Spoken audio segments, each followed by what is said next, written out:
In short, the Communist Party's information controls not only harm the Chinese people, but also obstruct their ties with American counterparts and threaten to proliferate around the world. First, the United States needs an ambitious moonshot project on internet freedom. One estimate suggests that the Communist Party spends on the order of $10 billion per year to develop and refine its system of surveillance and control. U.S. internet freedom efforts receive much less than 1% of these resources.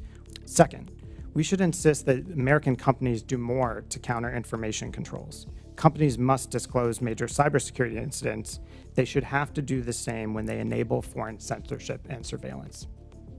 Third, the United States should insulate itself against censorship and surveillance here at home. The Communist Party has long barred most American media companies from operating effectively in China, yet the United States has few reciprocal protections. U.S. media companies themselves should be required to disclose when they disseminate information or accept payments provided by entities affiliated with designated foreign adversaries. Fourth, the Congress should conduct additional and should support additional research on Chinese censorship and surveillance. We need a deeper understanding of the tools and techniques that the Communist Party is using if we are to understand the evolving nature of the threat that it poses. The information competition with China is not a minor aspect of the relationship, but rather a central pillar. Xi Jinping often references Mao Zedong's exhortation to, quote, seek truth from facts. But increasingly, the Communist Party has become focused on reconstructing facts to hide the truth. And Dr. Cooper, why do you think the CCP is investing so much in this great firewall, and why is controlling information at home and abroad so important to their strategy? At the end of the day, the party's legitimacy doesn't rest on the support necessarily from the people for the policies that it's pursuing, especially when those policies don't appear to be working. And so I think at home, increasingly, we're probably going to see the party rely more and more on information control rather than actually being able to deliver for the Chinese people. And that downward cycle is probably going to get worse. I would just say abroad, I do think this idea that China needs to make the world safe for autocracy, as some people have said, makes sense. And so I would expect that we would see China try and proliferate the tools and techniques that it has. It's already doing this, but I think we're maybe at the first phase of a strategy that will go well beyond that ultimately. Give me a sense of your priority, where we should look at that is the most immediate threat of places where this technology is being exported, and then what should we do to respond to this exportation? I think this is absolutely crucial, and I would say you could think of sort of a tiered approach to different countries that adopt Chinese surveillance and censorship technology. There's a hard core of highly autocratic countries, your Venezuelas, your Cubas. Frankly, I don't think we've got a lot of leverage in most of those countries. We can use sanctions to try and limit their ability to gain access to Chinese systems, but at the end of the day, they're probably going to be able to circumvent those.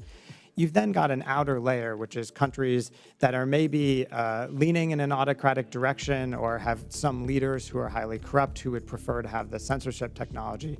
I think in those places, we can actually be quite effective when we're focused on intervening with those countries early on in the process.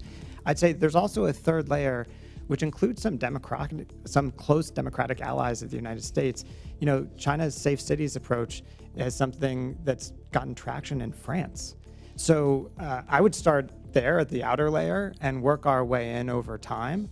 I think if we can explain and make transparent what the Communist Party has done with these tools, that a lot of people in those countries will think that those tools shouldn't be able to be used either by their governments or by companies in their countries. Very good. Dr. Cooper, where is the CCP's export of digital authoritarianism most concerning to the United States' interest and security, and maybe a little bit about how we should respond? But the places I would start are the societies that are sort of on the edge, right? Teetering, where a little bit of information control might sway them away from democracy towards more autocratic or corrupt systems. And so I think if we are going to prioritize certain governments, that's certainly where I would begin. Those countries that are on the edge, where some amount of censorship and surveillance is going to make a fundamental difference in how they are governed going forward. So how can global leaders hold China transparent and accountable in its international system that is free, open, and fair? So my view is that targeted pressure on China is unlikely to stop the massive activities that you're talking about, right? Intellectual property action, et cetera. I do think at some point the United States has to both take actions to protect ourselves against those risks by closing certain elements of our economy that are most at risk to those behaviors, while also threatening to increase the pain on China. That is the only thing that has shown to bring Beijing to the table to talk seriously about these issues.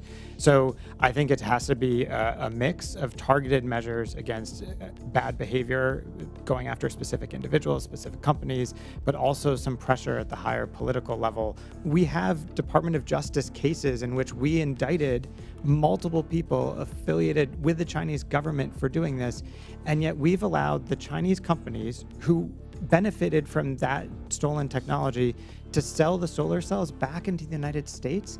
I can't for the life of me figure out why we've allowed this to happen. So I think there's just some basic steps that we should be taking to protect ourselves. It might not change Chinese behavior on the whole, but we've got to start somewhere. Do you see the potential, or do you detect any perceived weaknesses that you think this initiative could reveal about the CCP that the U.S. could follow up on? We know that Belt and Road promises are about 10 times what's actually delivered. So, most countries, if they're hearing that they're going to get $50 billion of Belt and Road money, they might get 5 if they're lucky. That's a huge, huge failing by China. Some of this is for political reasons, but much of it is just basic economics, right? There's not as much money to go around in China today as there used to be. So I think that's a weakness. We have to prioritize those places that we think are most strategically important and put our focus on them in a very strictly prioritized way. If we are competing with China in a country, it's almost always the case that we are the preferred provider, right? Countries fall back on China because they don't have other good options. So we've got to be there and provide an attractive alternative.